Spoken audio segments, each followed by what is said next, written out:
बार लोगों ने कहा है कि महाराज जी थोड़ा सा भी हम चलते हैं कभी कोई न कोई घटना घट जाती है, कभी फिसल के गिर जाते हैं, कभी मोटरसाइकिल स्लिप मार जाती है, कभी गाड़ी टकरा जाती है और हम बहुत ज़्यादा दिक्कत परेशानी में। तो महात्मा मार्कंडेय उसके लिए बड़ा अद्भुत बात कहते हैं और आज की बात को हम यहीं से शुरू कर लेते हैं। वो कहते हैं पद्मेकम न गच्छेतु यदि शिक्षक महात्मा न, एक पाम भी आगे मत बढ़िए देवी देवताओं का नाम लिए बिना। पद्मेकम न गच्छेतु, एक कदम भी आगे न बढ़े। आप घर से निकले हनुमान जी के बारे नाम लीजिए, आप घर से निकले दुर्गा कवच पूरा पढ़ लीजिए। दुर्गा कवच आप पूरा नहीं पढ़ पाते हैं तो माता रानी के जो 9 नाम हैं वो दुर्गा कवच में ही है। हनुमान जी के 12 नाम लेके घर से निकलोगे या मैया जी के 9 नाम लेकर के निकलोगे, काल के गाल में भी हम सुरक्षित रहेंगे। 9 नाम कौन से? पहला नाम है शैलपुत्री, दूसरा नाम है ब्रह्मचारिणी, तीसरा नाम है चंद्रघंटा, चौथा नाम है कुष्मांडा माता, पांचवा नाम है स्कंद माता, छठवां नाम है कात्यायनी माता, सातवां नाम है कालरात्रि मैया, आठवां नाम है गौरी मैया, नवम नाम है सिद्धिदात्री माता, 9वां नाम सिद्धिदात्री। तो ये मैया जी के 9 नाम लेकर के जो घर से बाहर निकलेगा काल के गाल में भी वो सुरक्षित रहेगा, ये उसका कुछ बिगड़ेगा नहीं। उसको नारी के 9 रूप है, ये यहीं से मैं अपनी बात को आरंभ कर रहा हूं। नारी के 9 रूप हैं। क्या क्या है? सबसे पहले एक वो पिता की बेटी है, कन्या है, प्रथमम शैलपुत्री। थोड़ी सी समझदार होती है, बेटों से पहले बेटियां भगवान की पूजा आरंभ कर देती हैं, इसलिए ब्रह्मचारिणी। रुपया उड़ गए भाई, सुनता नहीं है सब देख। ब्रह्मचारिणी ईश्वर में समाहित होने वाली, यह कन्या का बेटी का दूसरा रूप है। तो ब्रह्मचारिणी लगभग उसकी उम्र 7, 8, 9 साल की हो जाती है, उपवास शुरू कर देती है, मैया पूजा में बैठती है तो संग वह भी बैठ जाती है। द्वितीयम ब्रह्मचारिणी, तृतीयम चंद्र घंटेती। यह उसका उस समय का स्वरूप होता है जब वो विवाह के लायक होती है, जब उसके माई बाप उसके लिए वर देखना शुरू कर देते हैं। विवाह से पहले बेटियां बहुत सुंदर होती हैं, इतना सौंदर्य शायद चंद्रमा के पास में भी ना होता हो। उस समय जब समय बस उसके विवाह में साल 6 महीने ही रह गए हैं, उस समय उसका रूप होता है चंद्र घंटा, यानी चंद्रमा की तरह वो बड़ी सुंदर लगती है, बहुत मलूक लगती है बेटी। तो ये उसका विवाह के पूर्व का समय है। ये नारी के 9 रूप बता रहा हूं मैं। उसके तत्पश्चात फिर क्या है? विवाह के तत्पश्चात कुष्मांडा। कुष्मांडा का अर्थ है गर्भ में संतान को स्थापित करना, गर्भ में संतान को रखना, उसको कुष्मांडा।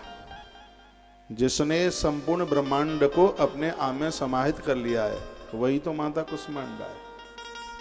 तो नारी का चौथा रूप है, वो विवाह के बाद ससुराल पहुंचती है, पति पत्नी का मिलन होता है, एक गृहस्थ की सीढ़ी पर पांव रखती है और ब्रह्मा की सृष्टि के सृजन में एक बहुत बड़ा हाथ बटाती है और वह गर्भ में संतान को स्थापित करती है। उस समय उसका रूप होता है कुष्मांडा। उसके तत्पश्चात 9-10 महीने के बाद में फिर वो बच्चे को जन्म देती है, तो उसका 5वां रूप हो जाता है, उसका नाम है स्कंद माता। स्कंद माता बड़े आनंद की बात है। माँ कहलाने की अधिकारी तब है जब उसके यहाँ से संयमी पुत्र जन्म ले, सदाचारी पुत्र जन्म ले। स्कंद यानी कार्तिकेय की माता, कार्तिकेय संयमी है, इसलिए तो मोर की सवारी करते हैं। आपने 2-4 बच्चों को जन्म दिया है, ये बड़ी बात नहीं है। कीड़े मकोड़ों को बहुत बच्चे हो जाते हैं। श्रवण कुमार जैसी औलाद को जन्म दिया जाए, वो बात है। मीरा जैसी कन्याओं को जन्म दिया जाए, छत्रपति शिवाजी जैसे अद्भुत महायोद्धाओं को जन्म दिया जाए, तब ही तो माँ माँ कहलाने की अधिकारिणी होती है। तो अच्छे बच्चों की जन्मधात्री है हुआ है स्कंद माता। और मैं बहुत बार कहता हूं, एक नारी है, चाहे जैसा बच्चा पैदा कर सकती है। महात्मा को उतार सकती है चक्र घूम रहा है, और स्वयं परमात्मा को धरती पर उतारने की ताकत उसके पास में थी। तो नारी का 5वां रूप है जब वो बच्चे को जन्म देती है, स्कंद माता। 6वां रूप है उसका कात्यायनी। बच्चे को जन्म देते हुए कितना उसका अद्भुत रूप है। कात्यायनी अपने सौंदर्य को खो देती है, अपनी सुंदरता, अपनी फिक्र नहीं करती। अब बच्चे के लालन पालन में लगी है। कात्यायनी ने महिषासुर को मारा,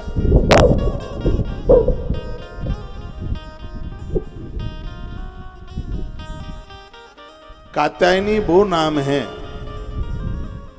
जब माताएं अपने बच्चों को संस्कार देती हैं, उनके दुर्गुणों के महिषासुर को मारने के लिए खड़ी रहती हैं।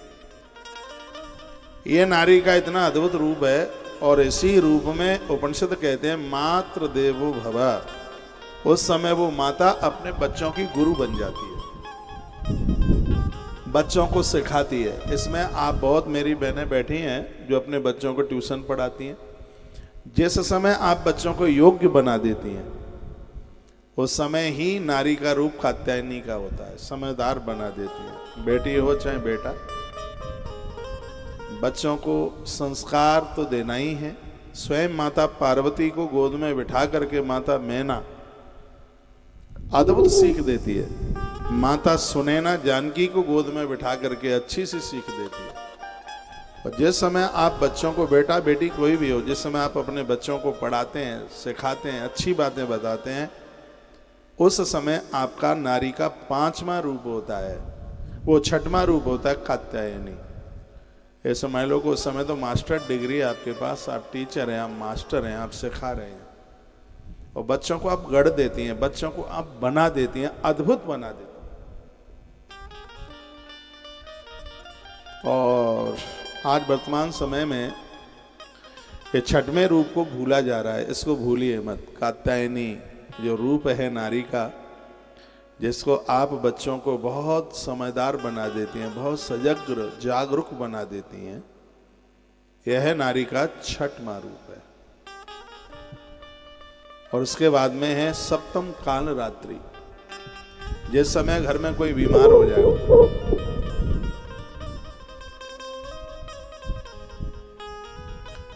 रात रात भर जागती रहती है। बच्चे रात में रोना शुरू कर दें तो माता रात्रि को सोती कहाँ है, जागती रहती है। नारी का ये अद्भुत रूप है, यह दिव्य रूप है काल रात्रि। अंधेरी रात्रि से वो लड़ती है, अपने पति और पुत्र को कष्ट में नहीं रहने देती। ये रूप मुझे माँ का बहुत अच्छा लगता है, बहुत बढ़िया लगता है। रात रात भर अपने परिवार का ख्याल रखती है। रात को सोएगी तो ताला देखेगी, मुख्य दरवाजे का ताला लगा है कि नहीं लगा, कोई सामान बाहर तो नहीं पड़ा रह गया है, पूरा का पूरा देखती है। पुरुषों को कहाँ इतना ध्यान रहता है जितना कि एक नारी ध्यान में रखती है। ये मातृशक्ति का 7वां रूप है। पूरा देखेगी, कौन भूखा रहा, कौन सोया है, कौन जागा है, अभी किसको बिस्तर मिला, किसको तकिया मिला, पूरा का पूरा ध्यान रखती है। ये नारी का, ये नवरात्रा क्या है, नारी के 9 रूप है। और लोग समझे इस बात को।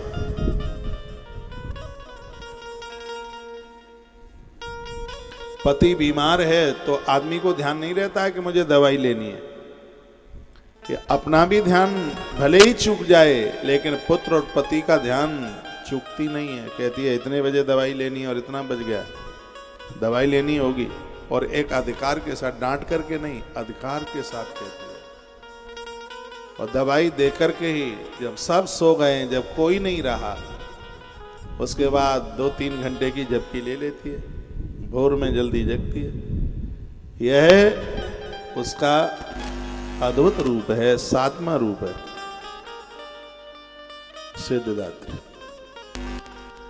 और 8वां रूप है उसका, वह है गौरी। कभी सत्यनारायण भगवान की कथा सुनेगी, कभी 16 सोमवार करेगी, कभी वैभव लक्ष्मी का व्रत करेगी, और पता नहीं और कौन कौन से, कभी महादेव को बेलपत्र चढ़ाएगी, गणेश जी को समी पत्र चढ़ाएगी। नांदिया पर बैठी है माता गौरी। नंदी धर्म का प्रतीक है। नारी जितनी धार्मिक हो सकती है, पुरुष तो कभी उसकी कल्पना भी नहीं कर सकती। ये सब मंदिर मंदिर जाकर के पूजा पाठ करती है, कथाएं सुनती है, वह यह नारी का अष्टम रूप है। 8वां रूप है उसका। बहुत धार्मिक है।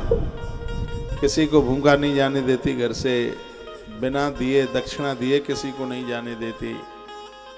और सबसे ज्यादा उसके अंदर देवी देवताओं के प्रति लगाव होता है। गौरी है ना, उस समय वो शेर पर नहीं बैठी हुई होती, तो उस समय वह बैल पर बैठी होती है, वृषभ पर बैठी होती है। वृषभ धर्म का प्रतीक है।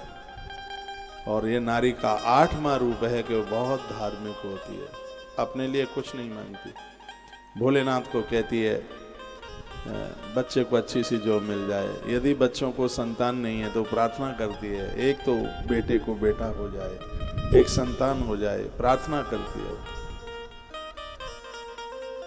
ये। और सिद्धिदात्री, सिद्धिदात्री माँ का वो रूप है, रोटी को हाथ लगा दे तो प्रसाद बन जाए, जल को हाथ लगा दे तो गंगा जल बन जाए। इतनी चरित्रवान, इतनी आचरणवान नारी, इतनी उसको सिद्धि मिल गई है। सिद्धिदात्री उसके ऊपर की यात्रा, जिसको लेने के लिए स्वयं भगवान चल करके आता है, स्वयं ईश्वर को चल करके आना पड़ता है।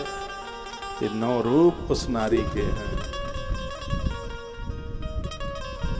नवरात्रा में नारी के ही उन 9 रूपों की पूजा है, वंदन है, उसे प्रणाम है। यही है ये।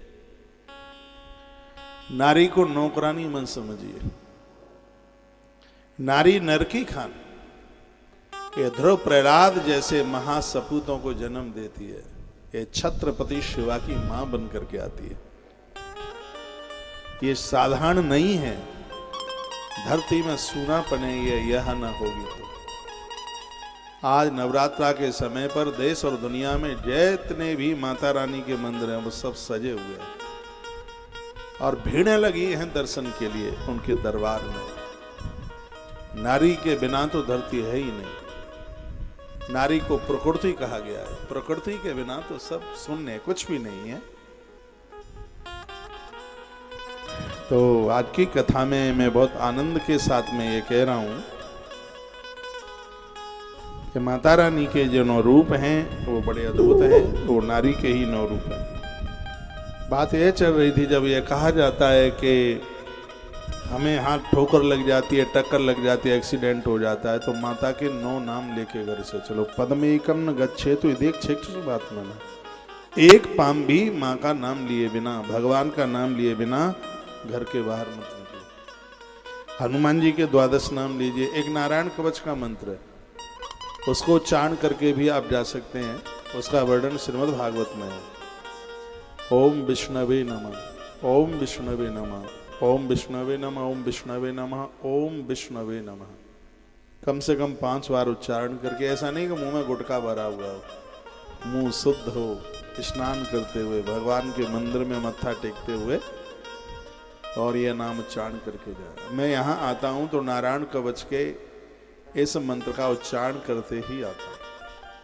तो हम लोग तो सड़क पर रहते हैं, व्यासपीठ पर रहते हैं, कब क्या से क्या हो जाए। अब देखो उस दिन ये पांडाल धड़ाम से कितनी जोर से गिरा।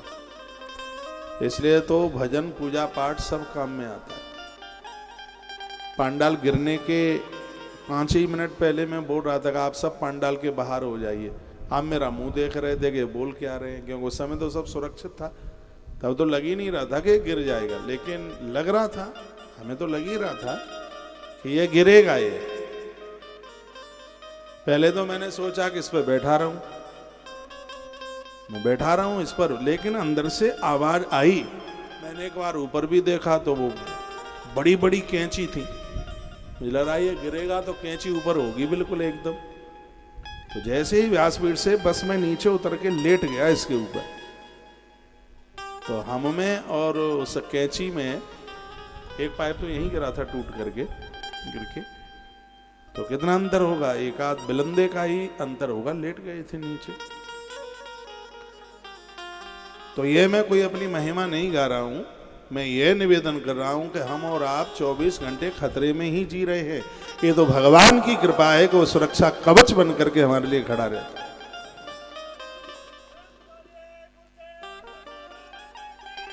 इसलिए इस ईश्वर को भूलिए मत। आइए रामायण की एक चौपाई। नवरात्रा में हनुमान चालीसा सिद्ध हो जाता है, नवरात्रा में राम रक्षा स्तोत्र सिद्ध हो जाता है, नवरात्रा में रामचरितमानस भी सिद्ध हो जाता है। नवरात्रा में नवाहन पारायण की बड़ी महिमा है। हाँ, रामायण की चौपाइयों की बड़ी महिमा है। तो रोजाना एक आध तो चौपाई हम बोल ही लेते हैं। राम सिया भजी बारही बारा, राम सिया भजी बारही बारा, कृष्ण धैर्य है रखवारा। राम सिया भज बारही बारा, राम सिया भजी बारही बारा, कृष्ण दर्शन है रखवारा। राम सिया भज बारही बारा, कृष्ण दर्शन है रखवारा। रामचंद्र भगवान की। महात्मा मार्कंडेय ने तो ये कहा कि यदि अपने शरीर का भला चाहते हो तो मनुष्य को बिना कवच के पाठ किए एक पग भी घर के बाहर नहीं निकलना चाहिए। ईश्वर ने हमारे लिए इतनी बढ़िया व्यवस्था कर दी है और उसका हम लाभ नहीं ले पा रहे हैं। बेटियां बैठी हैं, बच्चे बैठे हुए हैं, युवा लोग भी बैठे हैं। हमारी बात का आप विश्वास कर लीजिए, इस देश में एक्सीडेंट में बहुत लोग मारे जाते हैं। यहाँ तक कि बीमारी से भी ज़्यादा लोग दुर्घटनाओं में ख़त्म हो रहे हैं। शराब पी करके, नशा करके गाड़ियाँ चलाते हैं, गाड़ी टकरा जाती है, ख़त्म हो जाते हैं। गलत राह पर गाड़ी चलाते हैं, गलत साइड में गाड़ियाँ चलाते हैं, एक्सीडेंट हो जाता है। लिमिट से ज़्यादा एक्सीलेटर दबा करके गाड़ियाँ चलाते हैं, एक्सीडेंट होता है, बहुत मौतें होती हैं। तो फिर आप कहोगे तो क्या कवच करने से एक्सीडेंट रुक जाएगा? बिल्कुल रुक जाएगा। क्या कैसे रुक जाएगा? आप कहोगे तो फिर जोर से वो एक्सीलेटर नहीं दबाएगा। नहीं, माता रानी दबाने नहीं देगी। उसको भेजे में इतनी अकल होगी, इतनी बुद्धिमता होगी कि वह उसको ठीक से ही लेकर के चलेगा, ठीक से चला करके लेके चलेगा। हमारे ड्राइवरों की गाड़ियां क्यों नहीं टकराती? ये भी तो ड्राइवर ही तो हैं। क्यों? ये भगवत नाम लेके चलते हैं, प्रभु का नाम लेकर के चलते हैं। हम बगल में बैठे होते हैं तो कोई न कोई तो भगवान का नाम लेते ही तो रहते हैं, तो वो भी उसको सुनते ही है। सुरक्षित पहुंचते हैं, कम टाइम में भी सुरक्षित पहुंचते हैं। ध्यान तो रखा ही जाता है, देवी देवताओं का भरोसा किया जाता है, जिसमें अकल बिगड़ती नहीं है। ईश्वर ने तुम्हें योग्यता दी है, तुम पढ़े लिखे हो, तो पद्मेकं न गच्छेतु यदिच्छिक्ष भवात्मनः।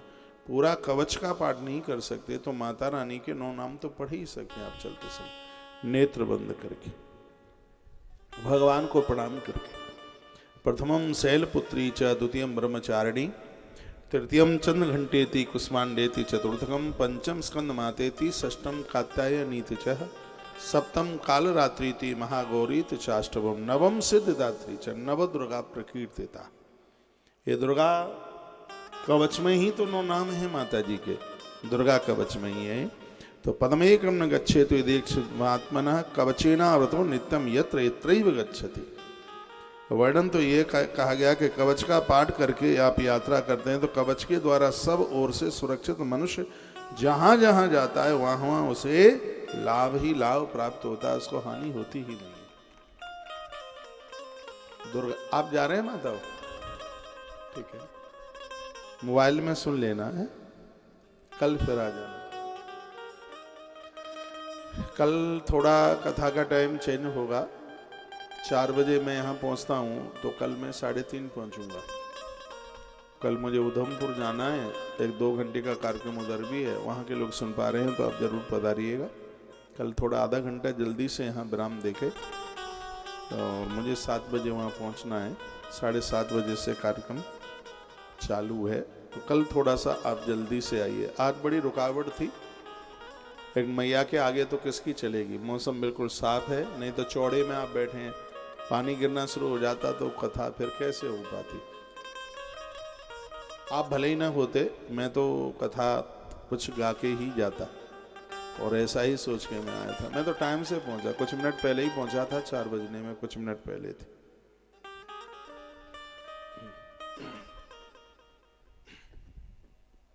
बोलिए बांके बिहारी लाल की जय। तो तत्र तत्रात लावश्य विजया सार्वकामिका यम यम चिंत्यते कामम तम तम प्राप्नुत निशितम। दुर्गा कवच का पाठ करने वाला व्यक्ति जो सोच ले वही होगा।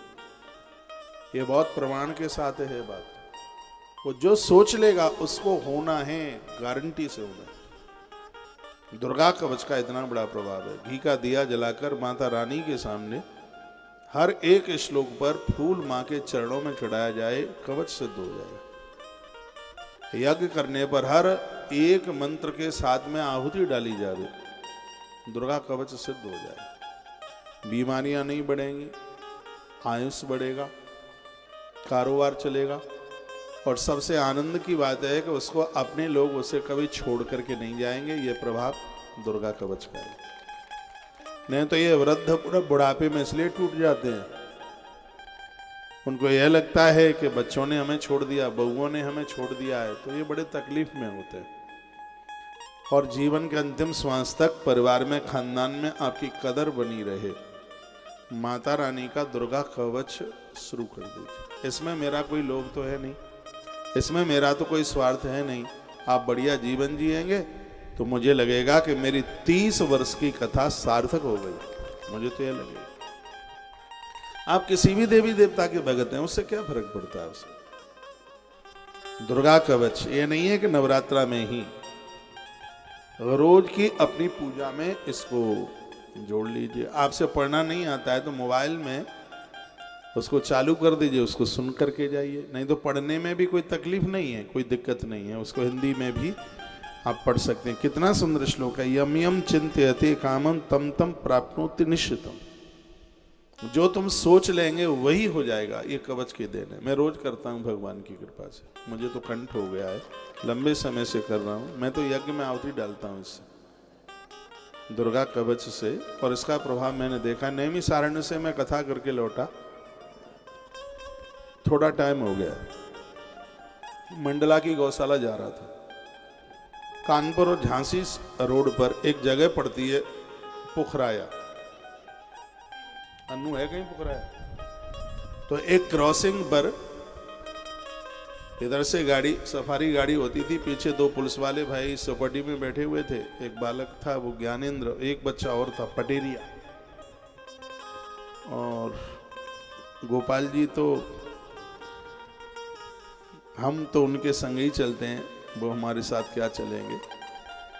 और सामने से एक बोलेरो गाड़ी आई, क्रॉसिंग पर इतनी जोर से एक्सीडेंट हुआ कि गाड़ी की किल्ली किल्ली उड़ गई। आगे की सीट पर मैं बैठा था, पीछे से गोपाल जी उछल करके मेरी गोद में, पीछे बच्चा लिए था गोपाल जी को,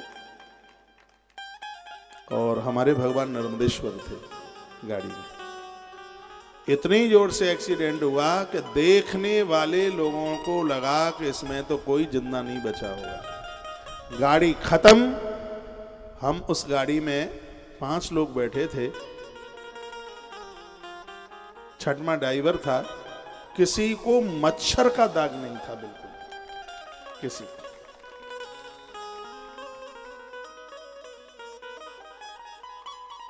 ये मुझे आज भी ध्यान है, जब हम नेमिस से चले थे तो दुर्गा कवच का पाठ करके चले। वहाँ 51 पीठ में से एक पीठ है, हम दर्शन करने को गए थे, तो माता रानी के चरणों में दुर्गा पाठ समर्पित किया था। मैंने तो बोला था आज मैया ने बचा लिया, नहीं जान कैसे बचती, आज माता रानी ने बचा लिया। ये मैंने देखा है दुर्गा कवच का प्रभाव। हम चलते भगवत कृपा से तो हनुमान चालीसा का पाठ करके चलते। हम यहाँ भी आते हैं तो रास्ते में हनुमान चालीसा का पाठ, 5 मिनट का रास्ता है, हनुमान चालीसा का पाठ। तो यह मैं आपको इसलिए निवेदन कर रहा हूं कि आप सब सुरक्षित रहें। तो इन सब चीजों में श्रद्धा होनी चाहिए। देखिए इंद्र को जब वृत्रासुर का युद्ध हुआ तो इंद्र को निगल गया वो। गुरुजी ने बोल रखा था, विश्वरूप ने मंत्र दिया था, उन्होंने नारायण कवच का मंत्र दिया, कहा कि इसका जप करते रहना, उच्चारण करते रहना, काल के गाल में भी इंद्र जिंदे बने रहोगे।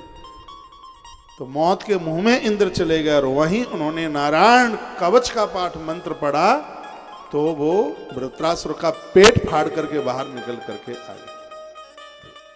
मंत्र एक बहुत बड़ा विज्ञान है, इसमें तो बस श्रद्धा होनी चाहिए। ईश्वर ने हमें हमारी प्रकृति में बहुत कुछ दिया है, लेकिन दुर्भाग्य यह है कि गंगा के किनारे रहने वाले लोग भी गंगा जी नहा नहीं पा रहे हैं। सब कुछ होते हुए भी उसको हम प्रयोग में नहीं ले पा रहे। सब कुछ भगवान ने दिया है। इतनी बढ़िया डायबिटीज झेलोगे पर अरहर की दाल नहीं खाओगे। आज ही मैं पढ़ रहा था, तुअर की दाल डायबिटीज को खत्म करती है। आपको तो मटर पनीर चाहिए, सो मटर है वो डायबिटीज बढ़ाएगी। आपको तो ऐसी चीज़ें चाहिए जो आपका कोलेस्ट्रॉल बढ़ाए, आपका मधुमेह बढ़ाए, आपका थायराइड बढ़ाए। वो चीज़ें तो लेंगे ही नहीं जो स्वास्थ्य के लिए बहुत ही ज़्यादा लाभदायक है। सब चीज़ें दी हैं, इतनी चीज़ें हैं। बबूल की फली उसको लेंगे, जिंदगी में घुटना घुटनों में घुटना टुकना में कभी दर्द ही नहीं होगा। नीम की पत्तियां कभी बाल टूटेंगे नहीं। हाँ, कभी रतौंधी, कभी मोतियाबिंद। ये महात्मा चरक ने कहा था कि मुझे अचंभा लगता है कि जिस देश में नीम और नींबू मिलता है और उस देश के लोग बीमार होते हैं। महात्मा चरक ने बात कही थी, जिस देश में नीम और नींबू, नीम की पत्तियां तो सबको रोज लेनी चाहिए। नीम की पत्तियां इतना फायदा करती हैं, तमाम बीमारियों को दूर करती हैं, दूर रखती हैं। स्किन पर सिकुड़ाहट नहीं आती है इसके द्वारा, गंजापन नहीं होता, बाल टूटते नहीं हैं, चेहरे की चमक दमक नहीं जाती। और सबसे आनंद की बात है, नीम की जो पत्तियां हैं मधुमेह के लिए दुश्मन का काम करती है। गर्भिणी नारी को नीम की पत्ती नहीं लेनी चाहिए और सब के लिए अलाउ है। अब ये आ गया है, गर्मी का टाइम आ रहा है, प्लीज प्लीज और बड़ा वाला प्लीज कोको कोला मत पीजिए बिल्कुल भी। ये नहीं, ये पीने के पदार्थ हैं ही नहीं। ये तो विदेशियों का एक बहुत बड़ा धंधा हुआ है। आज भी थोड़े से पैसों का केमिकल डाल करके, और वो तुम्हें पता नहीं कितने का आता है, 5-7 रुपए की आती होगी। कितने की आती है कोको कोला की बोतल? कितने की? 4 रुपए की, 40 रुपए की, 2 रुपए में बन के तैयार होती है। देखो व्यापार देखिए। गन्ने का रस पीजिए भैया। मैं तो तुम्हारे घर आऊं तब मुझे तो नींबू की शिकंजी पिलाना। हाँ, मुझे तो बहुत अच्छी लगती है नींबू की शिकंजी। नींबू, अरे भैया मरे मराई को जिंदा कर दे नींबू। यदि उसमें बीज ना होता तो मरा हुआ व्यक्ति जिंदा हो जाता। नींबू इतना प्रभावशाली है। भगवान ने भी सोचा इसके अंदर बीज तो डाली तो, नहीं तो ये मर के जिंदे हो जाएंगे तो फिर हमें कौन पूछेगा। नींबू का बीज है वो पेट में नहीं जाना चाहिए। नींबू का जो बीज है, अमरूद का बीज बहुत फायदा करता है, अमरूद का बीज फायदा करता है, नींबू का बीज नुकसान करता है, तो उसका रस बहुत फायदा करता है। वैसे शिकंजी हमेशा छान के पीनी चाहिए, उसके जो और ऐसी काफ़ी चीज़ें, उसका वेस्टेज, उसको शिकंजी, जैसे आप चाय छान के पीते हैं, शिकंजी को भी छान के, शिकंजी बहुत फायदा करती है। नींबू का रस तो पित्ताशय को, अंदर के तंत्र को बहुत मजबूत बना करके रखता है। ये इस समय मौसम बहुत बढ़िया चल रहा है, बहुत अद्भुत मौसम है कोलेस्ट्रॉल वगैरह से बचने के लिए। मैं तो आज ही पढ़ रहा था, संतरा का बड़ा प्रभाव है, और जैसे ही मैंने वो चीज पढ़ी, पढ़ते ही सबसे पहले मैंने संतरा खाया। सही है, वो बच्चा ये देख रहा था, कौन था, नैतिक तू था, ये बैठा था, तो ये भी देख रहा होगा कि महाराज जी आज एकदम 2 संतरा, तो एक भी नहीं खाते थे और ये 2 खा गए। 2 इसलिए मैंने खा लिए क्योंकि आज मैंने संतरा का महात्म्य पढ़ लिया। संतरा स्वास्थ्य के लिए इन दिनों में तो बहुत ही ज्यादा बढ़िया है। एक संतरा रोज लेते रहिएगा। माथे में दर्द होता है, सिर में दर्द होता है, काला नमक लगा करके एक सेब खाली पेट, वो बहुत ज्यादा गुणग्राही है। तो मैं निवेदन कर रहा था कि परमात्मा ने सब कुछ दिया है, लेकिन उसको हम यूज नहीं कर पा रहे, उसको हम प्रयोग में नहीं ले पा रहे। तत्र तत्राथ लाभस्य विजय सार्वकामी कहा, यमयम चिंतते कामम तम तम प्राप्नोति निश्चितम। जो देवी देवताओं का नाम लेकर के घर से निकलेंगे श्रद्धा भाव से, हर क्षेत्र में उन्हें लाभ मिलेगा, उन्हें विजय मिलेगी। परमेश्वर अतुलम प्राप्यते भूतले पुमान, ईश्वर अपनी पूरी वीरता बलता सब दे देगी। कृष्ण भगवान ने अपना सब कुछ अर्जुन को दे दिया, क्या नहीं दे दिया, अर्जुन को अजय बना दिया। कृष्ण के अलावा अर्जुन को कोई जीत भी तो नहीं पाया था, कोई नहीं जीत पाया पारस को, अर्जुन को। आप कहेंगे अर्जुन पराजित हो गए थे, भीलों ने लूट लिया था, रास्ते में अर्जुन को पराजित कर दिया था, नहीं।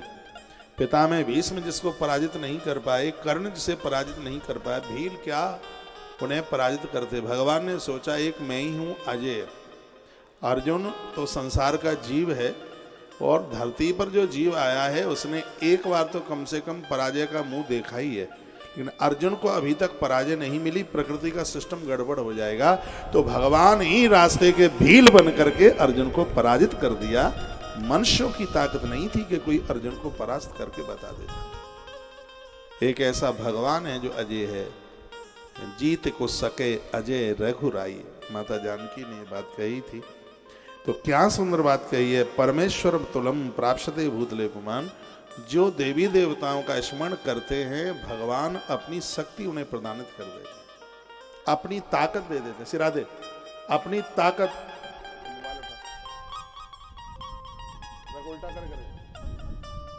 भगवान अपनी ताकत दे देते हैं, अपनी शक्ति उड़ेल देते हैं उन्हें।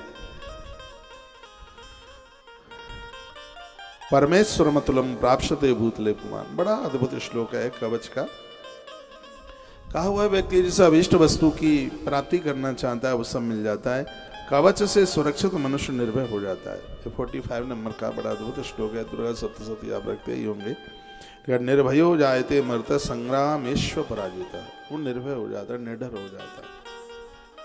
और प्राय लोग भयभीत बहुत होते हैं, ऐसा हो जाएगा, ऐसा हो जाएगा, ऐसा हो जाएगा, ऐसा हो जाएगा, बस इसी में, पता नहीं लोग क्या कहेंगे, पता नहीं, आदमी इसी में परेशान है, पता नहीं लोग क्या कहेंगे। तुम कुछ गड़बड़ करो ही मत तो लोग क्या कहेंगे, उसकी काहे को आप चिंता कर रहे हैं। दुर्गा कवच का पाठ करने वाला व्यक्ति निर्भय होता है, निडर होता है, उससे कोई अपराध नहीं हो सकता। यह दुर्गा कवच की बहुत बड़ी महिमा है। और फिर कहा तलोक्य तो भवेद पूज्य कवचेना और पुमान, पूरी दुनिया उसकी पूजा करेगी, आदर करेगी, लोग उसके चरणों में गिर पड़ेंगे जो माता रानी के कवच का पाठ करेंगे। तो ये बात जो कही गई है वो बहुत ज्यादा अद्भुत है। जो प्रतिदिन नियम पूर्वक तीनों संध्याओं के समय श्रद्धा के साथ इसका पाठ करता है उसे देवी कला प्राप्त होती है। 8 सिद्धि है ना, अड़िमा, महिमा, लघिमा, ये जो सिद्धियां हैं ये माता रानी की कृपा से आ जाती है। जो आप नित्य पूजन करते हैं, कोई भी आप रोज सुंदरकांड करो तो सिद्धियां आ जाएंगी, रोज हनुमान चालीसा करो तो सिद्धि आ जाएगी, महादेव का अभिषेक करो, गोपाल से स्नान करो, नित्य जो भी कोई कार्य आप करते हैं उससे सिद्धि। आप में ऐसे बहुत लोग हैं, आपको पता नहीं है, जब आपका किसी ने चरण छुआ था और आपने उसके लिए जो आशीर्वाद दे दिया वो फलीभूत हो गया, ना तो लेने वाले को पता लगा ना देने वाले को पता लगा। ये कब होता है? जब नित्य पूजा आराधना साधना देवी सदकर्म आप करते हैं। आप नियम से भी गणेश के ऊपर दूर्वा चढ़ाते हैं एक उदाहरण के तौर पर, तो उससे भी सिद्धि मिल जाएगी।